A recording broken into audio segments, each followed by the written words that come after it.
NCR के एक बड़ी औद्योगिक और ऐतिहासिक शहर पानीपत में एक नया पानीपत ना बस पाना यहां की लीडरशिप की काबिलियत पर सवाल खड़े कर रहा है। जबकि गुरुग्राम, फरीदाबाद, चंडीगढ़, मोहाली और नोएडा में नए शहर बस गए, यहां तक कि पानीपत अपने पड़ोसी शहरों सोनीपत और करनाल से भी पीछे क्यों रह गया। इसकी एक बड़ी वजह शहर के लोगों में करंट ना होना, नेताओं में इच्छा शक्ति और विजन की कमी रही। देखिए रिपोर्ट।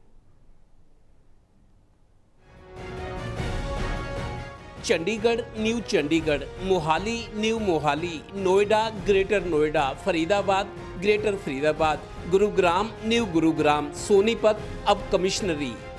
सवाल ये है कि न्यू पानीपत आज तक क्यों नहीं बसा, ये सवाल पूछा जाना चाहिए।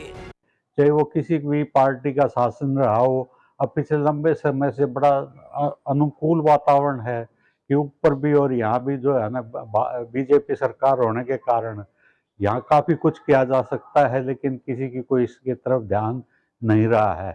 ये बड़ी खुशी की बात है कि मीडिया में से टोटल टीवी ने ये पहल की है और एक ऐसा मुद्दा जो हर आदमी का सपना था कि भी पानीपत की इस आवाज़ को उठाया जाए और पानीपत का एक विकास हो, उसको उठाया है।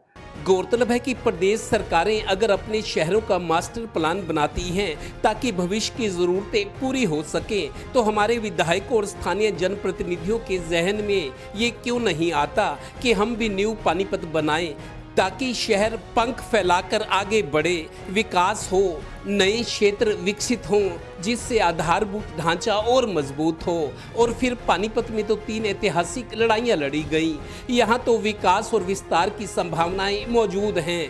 अभी क्या है कि पानीपत का मुख्य आवागमन शहर के बीचों बीच से गुजर रहे पुराने जीटी रोड से है। School, college, bank, railway station, व्यापारिक प्रतिष्ठान सभी पुराने जीटी रोड के दोनों ओर हैं, जिससे जाम, भीड़ भाड़ और गंदगी से दशकों बाद भी शहर के लोगों को छुटकारा नहीं मिला।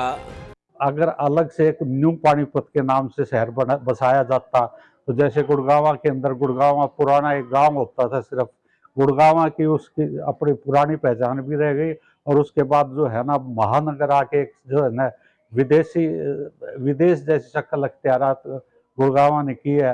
लेकिन पानीपत जो है ये हैंडलूम का और ये एक्सपोर्ट का एक बहुत बड़ा बिजनेस सेंटर है। गौरतलब है कि टोटल टीवी ने शहर के एक प्रतिष्ठित व्यक्ति से इस बाबत जब सवाल किया तो उनका सवाल और गहराई वाला था। बोले, हमारे नेता बस औद्योगिक नगरी के लिए सारी सोच और ताकत लगाते रहे, जबकि ये कड़वी सच्चाई है कि आज भी पानीपत इंफ्रास्ट्रक्चर में कमजोर है। इंडस्ट्री के नाम पर ही नेता सरकारों तक पैरवी में अपना हित भी देखते रहे। इंडस्ट्री के लिए जो कर सके पर इसके नाम पर अपने स्वार्थ भी साधते रहे। इन्होंने शिक्षा, स्वास्थ्य, ठोस औद्योगिक विकास पर ज्यादा ध्यान नहीं दिया। पानीपत के पड़ोस में सोनीपत और रोहतक आज दोनों शिक्षा के हब हैं। पानीपत में आवासीय स्तर और सुविधा 25 किलोमीटर दूर बसे सीएम सिटी रहे करनाल से भी कमजोर है। पानीपत के पास बसे सोनीपत को तो सरकार ने पुलिस कमिश्नरेट और मेट्रोपॉलिटन सिटी ही बना दिया है। ऐसे में सवाल है कि यहाँ की लीडरशिप में वो विल पावर और विजन क्यों नहीं रहा कि नया पानीपत बसाया जा सके। यही क्यों यहाँ के लोगों में अपने लिए वो करंट और रिएक्शंस भी नहीं है जो सोनीपत में, रोहतक में, भिवानी में और हिसार के लोगों में है। सहयोगी श्रीनिवास के साथ Devendra Kathoria, total news, Panipat bureau.